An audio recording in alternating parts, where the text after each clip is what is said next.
Okay, so dear Dharma practitioners, be comfortable yourself and relax your body and keep your back straight, neck head straight in one line and your right palm on your left.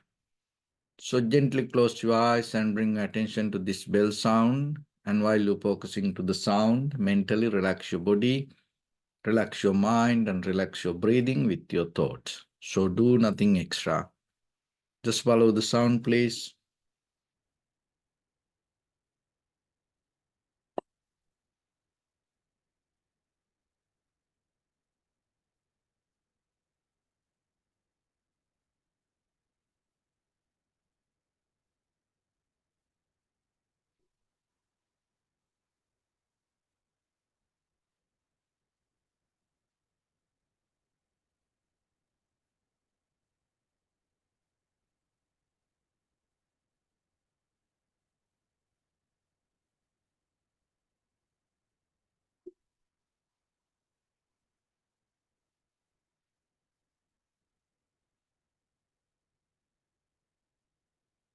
Namo tassa bhagavato arahato samma sambuddhassa. Namo tassa bhagavato arahato samma sambuddhassa. Namo tassa bhagavato arahato samma sambuddhassa. Homage to the Blessed One, the Exalted One, the fully Enlightened One. So, dear Dhamma practitioners, before we start our practice session, let's take a few minutes to understand how this practice will help for us to develop our conventional wisdom, and at the same time, out of that conventional wisdom, how we can grow with our spiritual practice. So, when it comes to meditation, basically, the method is, in the very beginning, we try to maintain our mind with profitable skills. Another way we call it cultivation of the mind. So it is not shutting down, or it is not kind of like getting numb, or it is not kind of like a withdrawing from the mind. Cultivation of the mind. So the development of the mind to the highest abilities. So when it comes to the mind, the highest ability, so recognizing things as it is. Basically, that is the beginning. Recognizing things as it is. Because our recognition become wrong. What will happen then after that? All our reactions going to go wrong. So then conventional world, as ordinary people, most of time, our recognition is not accurate. With our eye, ear, nose, tongue, body, mind. So whatever we perceive, that our perception has many barriers, filters, and at the same time, this all depend on condition of our mind. But we don't see that. Another thing is, when we experience something, that experience is not only that inner experience or outside event. This inside and outside, both interconnection bring the experience. So this is a little bit confused sometimes. It's make you confused to understand sometimes. Most of time we think, oh, I am here, I can see that.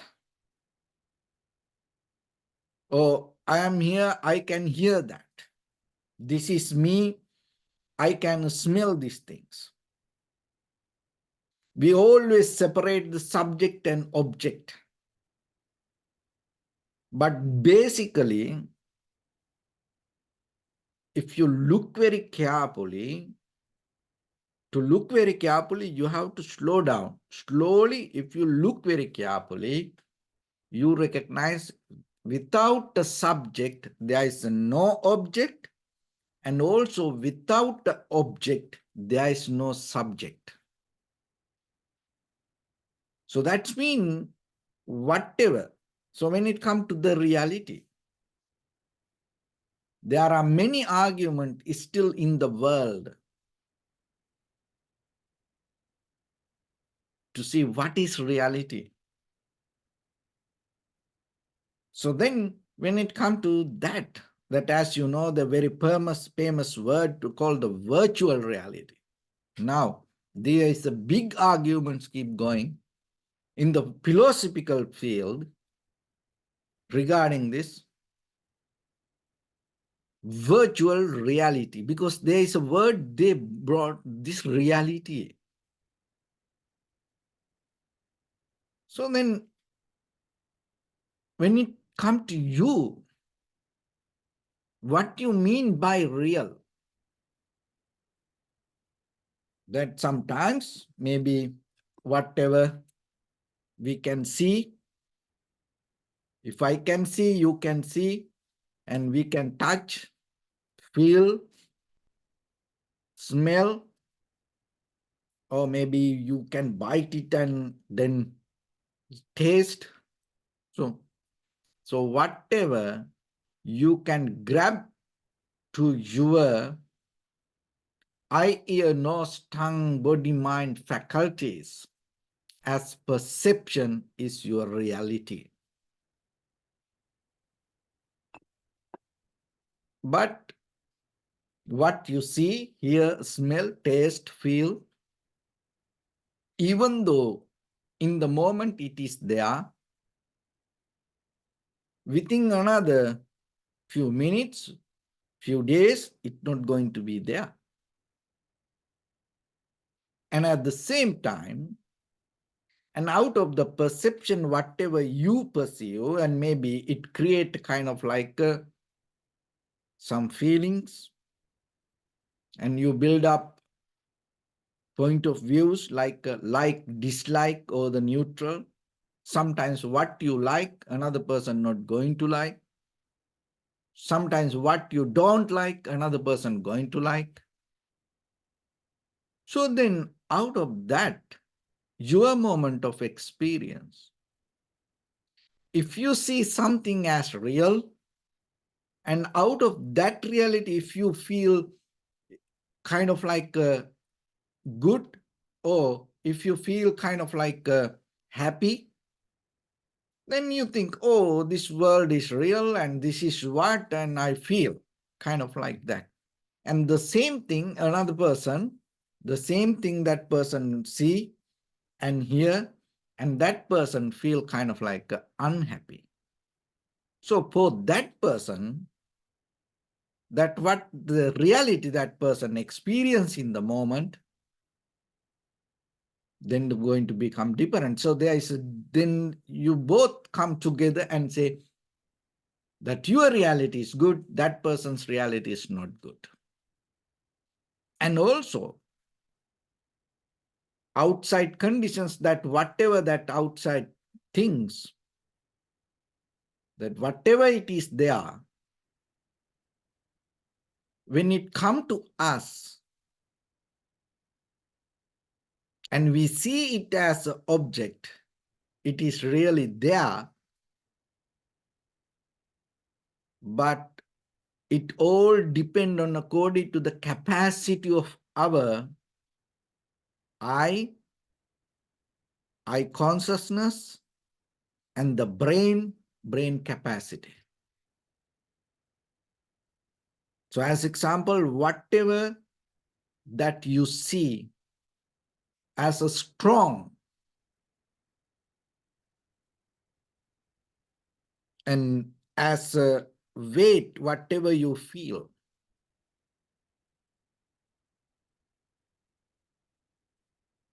is going to be different to another person. Like as example for a child, whatever you feel kind of like a strong for the child, it's going to become different. So then what is that? In the conventional level, that what we experience is the manifestation of the subject and object, and at the same time, it is going to become very different according to the capacity of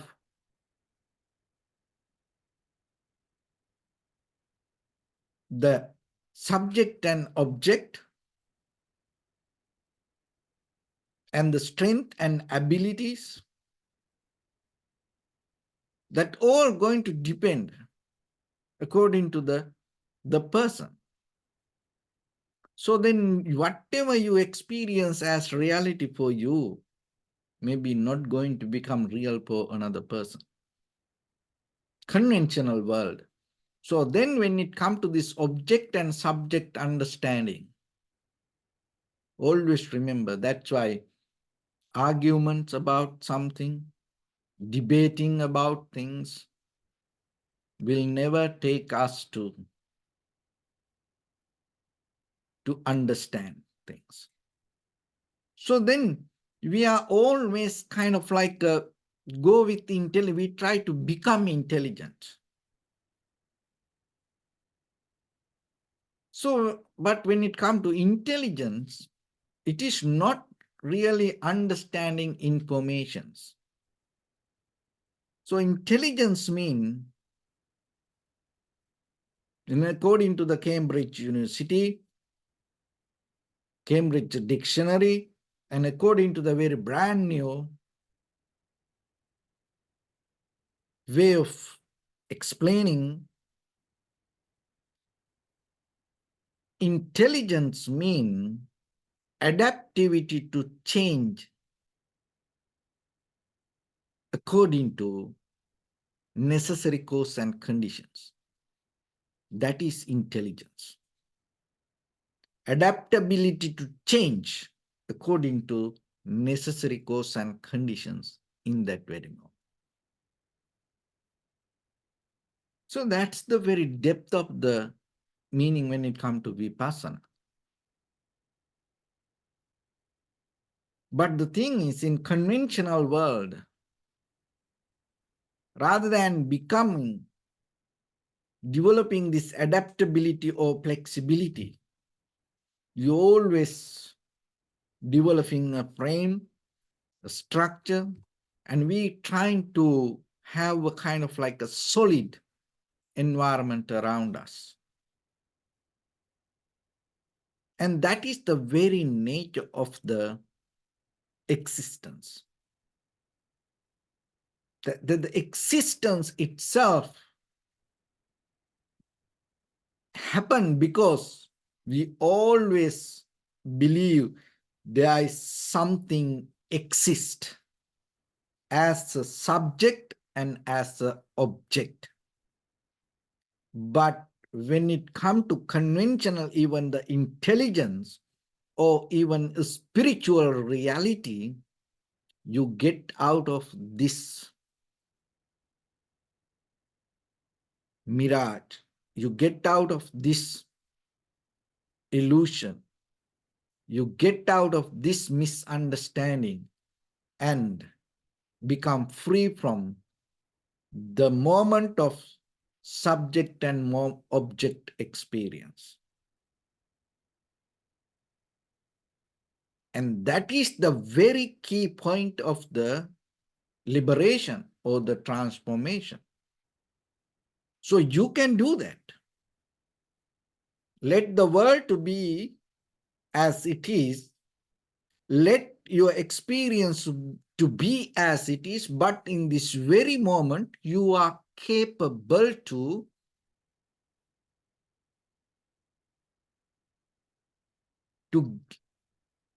go out of that both, the experiencer and the object both. You can be separate from that both. You can be independent without responding to the subject or the object.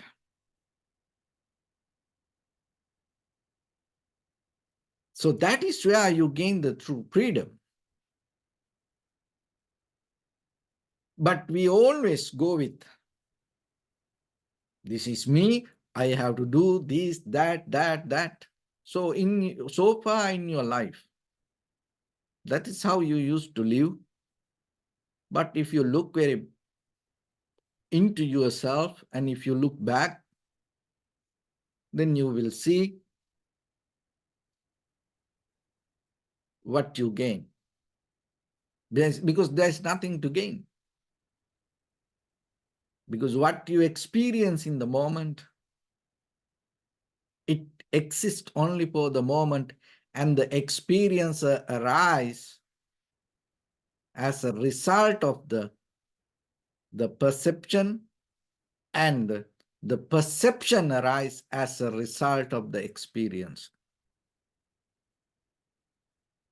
So to understand this, one of the major, the skill that you have to develop,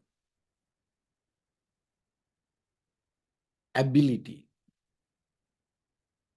So the ability to be undisturbed, that is what called tranquility mind, ability. So abilities you can develop. So the ability to, there is a way that you have ability to grow. This is the very beauty of the human nature.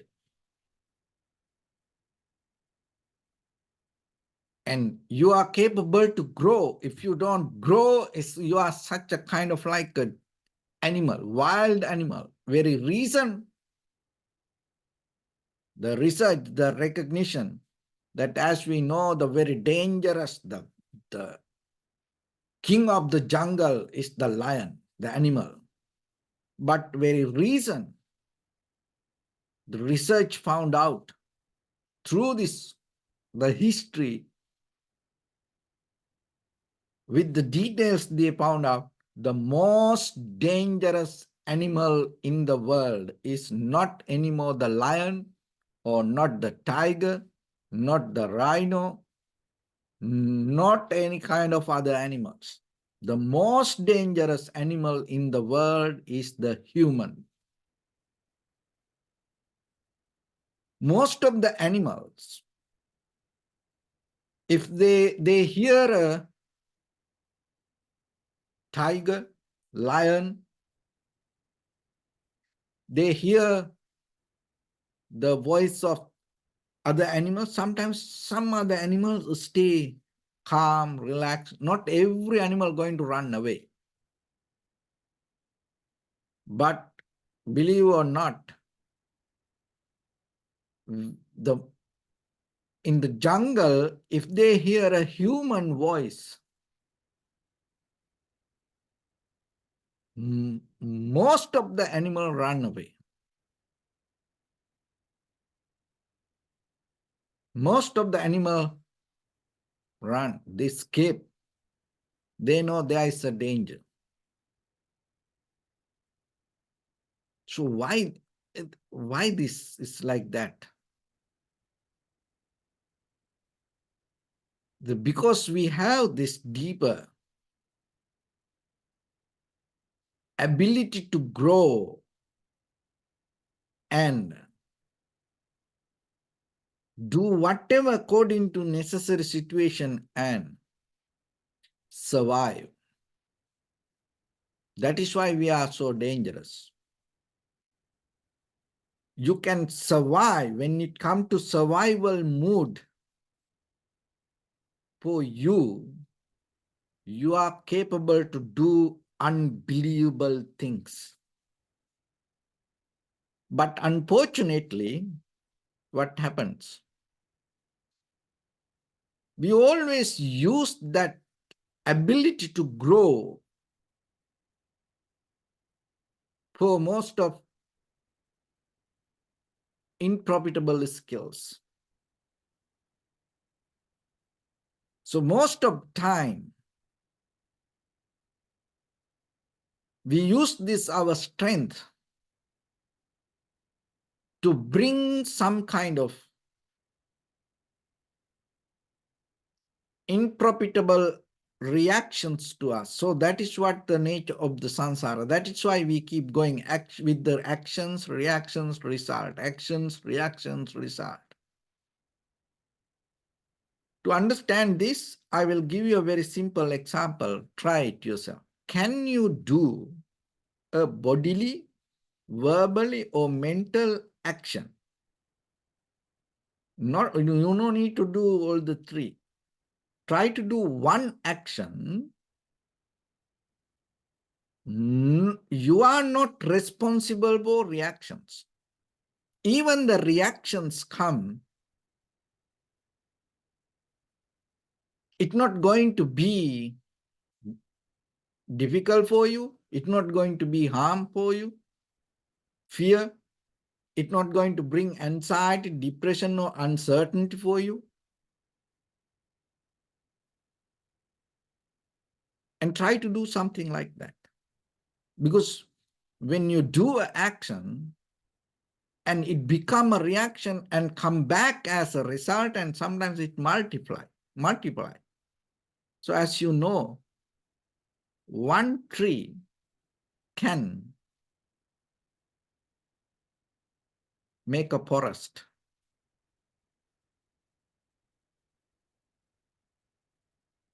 As you know, one seed,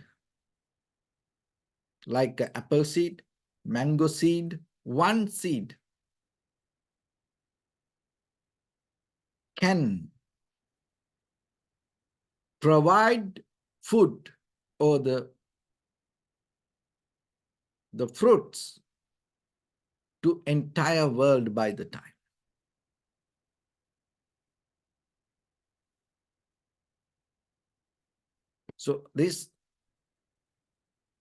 So one action can take you to samsara. This is what called power of one. And if you catch it, if you catch that principle or the method, its structure, you are capable to take it out. If you have the wisdom to take out one action out of your bodily action, verbal action, or mental action, only three actions that you can do. There's no any other way. If you are capable to find out the very mechanism of a one action you can perform, you are not responsible for the reaction, or that whatever reaction never going to take you to difficulty. You find the path to Nibbana. So try it. It's not a magic. It's you are the one who doing your actions. So you are responsible, as you know, matured people, you are responsible for your actions. And not knowing is not an excuse anymore for responsible. So then, when it comes to bodily action, verbal action, mental action, can you perform one action? You know 100%. It's not going to bring any kind of unprofitable reaction. So, and then if you know the mechanism, if you become very clear with that, and then by the time you start to develop it, your mind, your brain has ability to absorb it and develop it. It become a kind of like irreversible wisdom. So this is This is the way kind of like you develop the ability to grow with the profitable skills. So the meditation is a foundation that you develop yourself with the awareness, because awareness is a key point, that just having awareness not going to fix everything in life. But when you have the awareness, it's going to show you how this happens. And then by the time you develop the wisdom, you have the wisdom to divert your intention, change your intention. Because once you change your intention, even though same action going to bring different result. To see the intention, you have to have the awareness. So that is why introspection, looking inside, seeing inside, go beyond the needs or the feelings or the desires, digging into more deeper, go to the root level of action and see what is the real intention. So for that, you have to have the awareness. So otherwise, you always see when things happen because of this reason, that reason, like that, you always misunderstand. So that misunderstanding create a kind of like a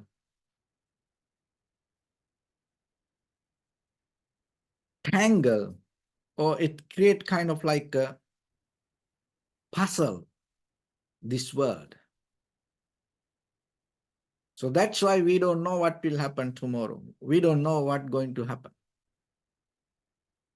Why? Because we didn't know that what we did, or even we don't know the very intention behind our actions. So because of that, we don't know what's going to happen to us. But when you become very clear with the seeing the intention, what happens by the time you are capable to see what will happen.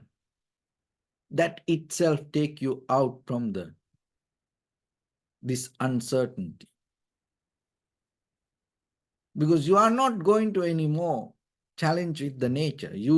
When you learn the Dharma, what happens, when you develop your awareness, what happens, more and more you are surrendered to the nature. You become a drop of ocean. You're not going to separate from it. So that is the power of the ability of growth. So then yourself, always remember that we all look for opportunities to become better, to find the success, look for our happiness, look for our freedom. We look for opportunities always. Everybody look for opportunities. But the thing is this, when it comes to the sansaric journey, when it comes to the freedom, when it comes to the liberation, when it comes to the nibbana, the very invitation for the opportunities depend on the abilities that you develop. So then you are capable to develop the abilities. You are not capable to get the opportunities. Opportunity is going to come to you. You can't create opportunities. You can create abilities. So then focus to that. So then practicing meditation means what? We develop the ability, because we are capable to observe, we are capable to recognize, And we are capable to change our intention, and we are capable to forgive. We are capable to have the love and compassion. We are capable to be generous. We are capable to have the empathy. So you use that capabilities. So when you use that capabilities, what happens? Your abilities to grow towards the freedom become stronger. And then it becomes the invitation for the opportunities to be free. So as you know, there are some times like Angulimala. There he was a murderer. He was in the middle of the jungle. The entire country go towards the jungle to find him and kill him. But from the other side, the Buddha came. So just imagine that. The same action. And it became an invitation to the people to kill him.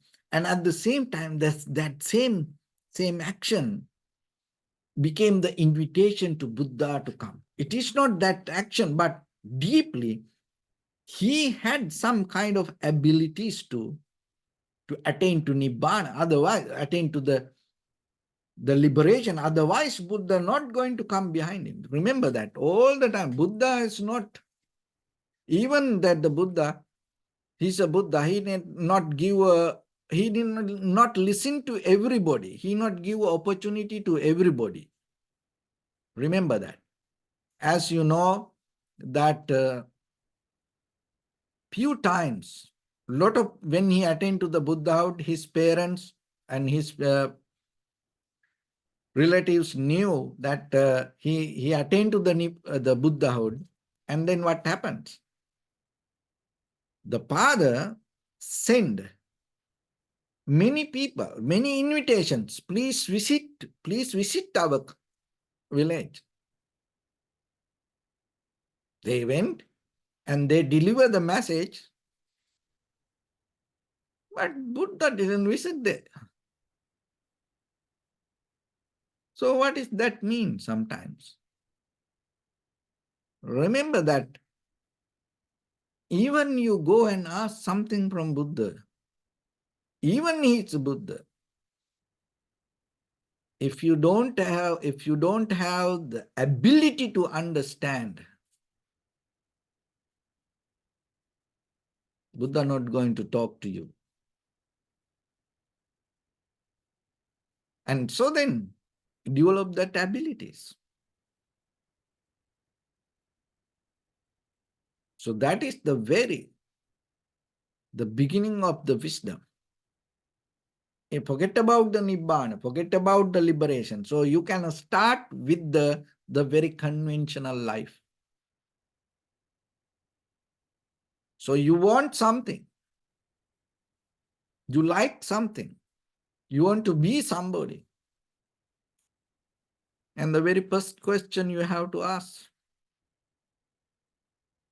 do you have abilities? So look, this nowadays, this for this presidential election, there's debate keep going. Now all the candidates come and express their ideas. This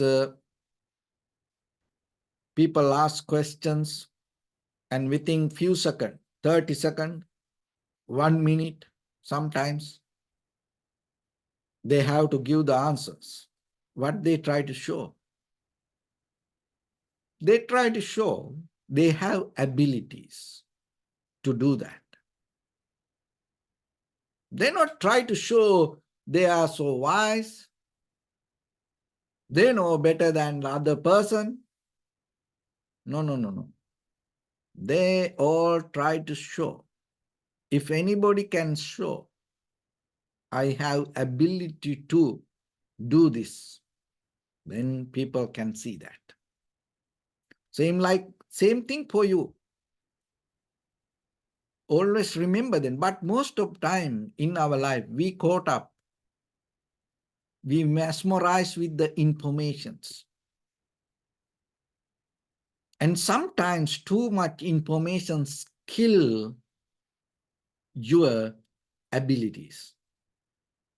You don't need to know this all the informations in the world.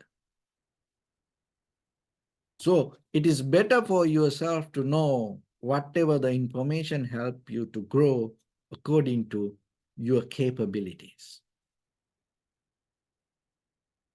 And that's bring the opportunities for you.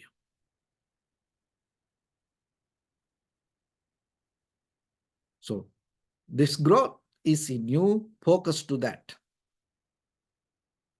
Sir Edmund Hillary, he's the person who reached to the summit of the Mount Everest. So first time they went to the Mount Everest, and many times they keep trying. One time they went there and they didn't make it happen. And the Sir Edmund Hillary came back, and from the bottom of the Everest mountain, he looked back. And then he told, one day I'm going to conquer you. That was his determination. One day I'm going to conquer you. Why? Because you are a mountain. You can't grow. You are just there, sitting there. But I am a human. I can grow. I can become more better, but you can't. So the very next time, he reached to the summit of the Mount Everest. See, that is what this idea of ability to grow. So the conventional life, you have to practice it. And so these conventional tools, in these material tools, you have to develop this. And that once you recognize that mechanism, slowly you can transform it to your spiritual practice. But when it comes to this spiritual growth, what the mistake we does, we start to hate for the conventional world. We're going to hate for this material world. We're going to go kind of like a war with the conventional people or the conventional world. But that is not what the spiritual growth. Deeply understanding and becoming more vulnerable to the material world, deeply you start to respect and paying gratitude and become harnessed with the conventional world, with the material world, is the bridge you can cross this conventional world. So that's why try to understand why. Because practicing spirituality today, especially when it comes to meditation, all the spiritual practice, most of time, there are a lot of people we see, they misunderstand. They go nuts, they become cuckoos after practice meditation or any kind of spiritual practice.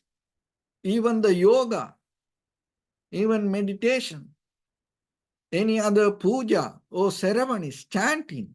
And after that, they are not anymore kind of like just ordinary people. They mesmerize with their imagination and they start to live in a mirage. And sometimes they hate this conventional world, ordinary people. And then they mesmerize with this idea of perfection. Once you caught up with the illusion of this perfection, you go cuckoo. Remember that. You kind of like you become a spiritual zombie. So meditation is for not for that. Then everywhere you go, you judging people, and when people make mistakes, so you criticize that people. You don't recognize this human nature. You don't recognize anymore this conventional world. You don't recognize anymore the meaning of reality. So that's why grow yourself. This is the only ability that you have. Your parents gave you life. This nature, this environment help us to nourish like this way. But there is nothing belong to you. So whatever you hold it to these hands, that everything by the time you have to let go. All the emotional bonds and all this environment and everything around you, by the time that everything going to go away. If you, maybe you will go away, or maybe by the time they're going to go away, that thing's going to go away. Only thing going to help for you, this ability of growing. From the birth, you can have this opportunity until you die to your last breath. Because sometimes some people die with attaining to liberation. See, that is, it's a very last moment of the breath. That also can open the window to liberation or the nibbana. But most of the things in day-to-day life, not going to be there like that. Once you get sick, some people even not going to come to you. They stay away. They say, hi, a little bit far away. Now, even if you have a little cold, and they want to, are you okay? So stay away, kind of like that. It doesn't matter husband, wife, children, parent. Even the parents, remember, when you get old, all your children's, they start to go away. They are, for especially these young children now, it is very difficult for them to deal with old people. So remember, we get old, and all this, children, and grow with this, facilities, and they kind of like think, oh, life is always kind of like a very nice, beautiful, clean, kind of like, but when we get old, it's not going to become like that. So then they stay away from you. All the things that you gather around, by the time, going to go away. If you don't have money, maybe no one going to be around you, even your own children. If you have money and when you get old, sometimes, good or bad, it doesn't matter. If you have something, maybe sometimes people come. So only way to survive yourself, ability to grow with the profitable skills. So without that, don't get old even. Remember that. Just hold into these material things, don't get old. It's going to become very dangerous. Very dangerous. If you have so many material things and you get old, oh my goodness, it's going to become invitation to death. So then it's something else. So that's why grow with ability, opportunities, bring to yourself, develop your capabilities with more and more and more wisdom. What is the wisdom means? Adaptability to change according to the necessary cause and conditions. And if you grow with that, no one can catch you. So by the time there is a day come, once you fulfill, once you get into the very pinnacle, once you get into the very highest level of this ability to grow, even the Mara cannot catch you. So then, when the day you have that ability, you know nothing can hurt you, no one can catch you. And that is where you can close your eyes end of the day, even telling to Mara, what is that? The very famous movie, Catch Me If You Can, you know. So then always remember, as a human being, you are capable to get out of this all and find the very liberation in this very lifetime and have that experience. So every day, with each and every moment, everywhere, always be with these capabilities, that ability to grow. So with that, let's get into practice a little bit now. So your right palm on your left and neck head straight in one line, and be comfortable with your posture. So bring your attention to your body and scan head to toes yourself and say Swapateva, oh, may I be well and happy. 3 times.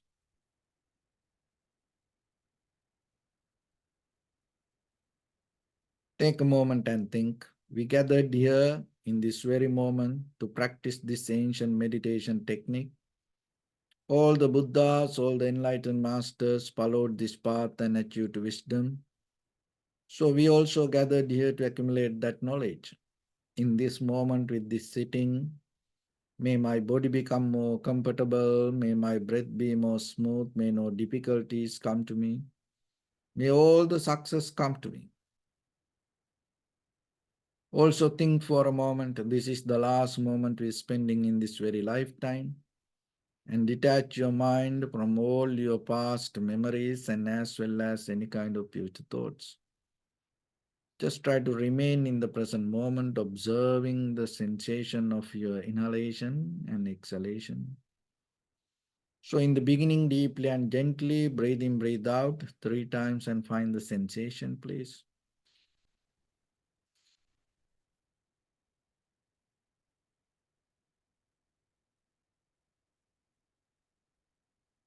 And allow your inhalations, exhalations happen itself.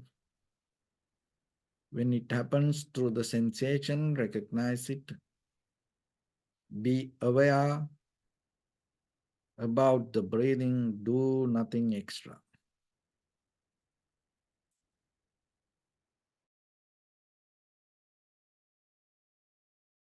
Bring attention to your body, please.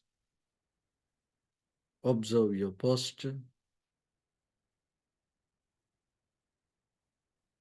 We cultivate loving kindness and compassion in our heart and radiate it as a light through entire your compound, village, city, state, country, world, around this universe.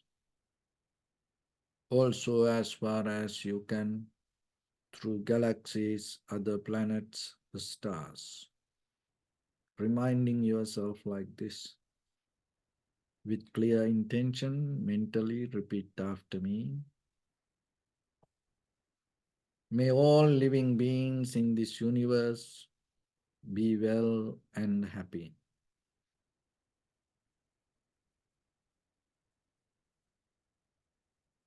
May everyone be happy and safe, and may their hearts be filled with joy.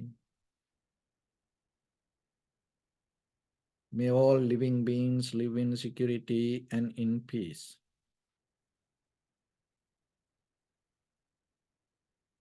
Beings who are frail or strong, tall or short,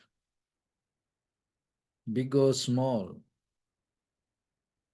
visible or not visible, near or far away, already born or yet to be born. May all of them dwell in perfect tranquility. Let no one do harm to anyone. Let no one put the life of anyone in danger. Let no one out of anger or ill will wish anyone any harm.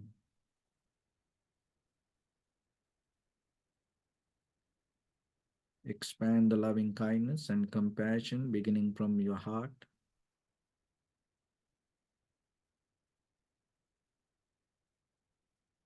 Forward, visualize yourself and send it as a light.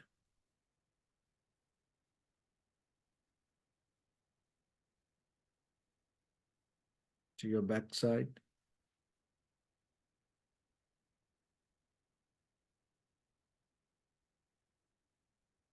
to your left side,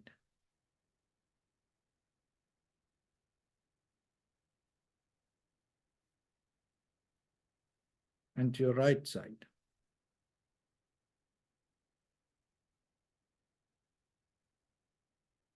Downward,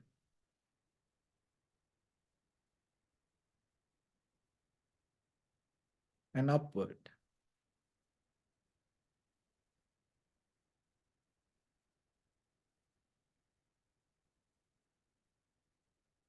To all six directions at once. Like the moon, the sun, spread the light, spread the energy, without any condition, without any limitation, without any resistance or without any judgment. Let your heart to shine with the loving kindness and compassion from the bottom of it, with the maximum effort to the highest, wishing yourself, may all living beings in this universe be well and happy.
Say sadhu, sadhu, sadhu. So, first of all, we offer this practice to the great qualities of the Buddha, Dhamma, and the Sangha. Also, by the power of this meritorious deed, may all of us attain to the supreme bliss of Nibbana. May all your guardian angels and deities will receive these merits and increase their longevity and protect all of you from any kind of planetary influences or any ill effects. එත්තාවතා ච අම්මේහි සම්පදම් පුඤ්ඤ සම්පදං සබ්බේ දේවානුමෝදන්තු සබ්බ සම්පත්ති සිද්ධියා Sabbe bhutanumodantu sabba sampatti siddhya. Sabbe sattanumodantu sabba sampatti siddhya. Imaya dhammanu dhamma patipattiya. Buddham pujemi dhammang pujemi sanghang pujemi. Addaya imaya patipattiya jati jara vyadi maranam ha paribunjissami. Idamme punya kammang asavakkaya vahang hotu sabba dukkha pamuncatu. Bless you.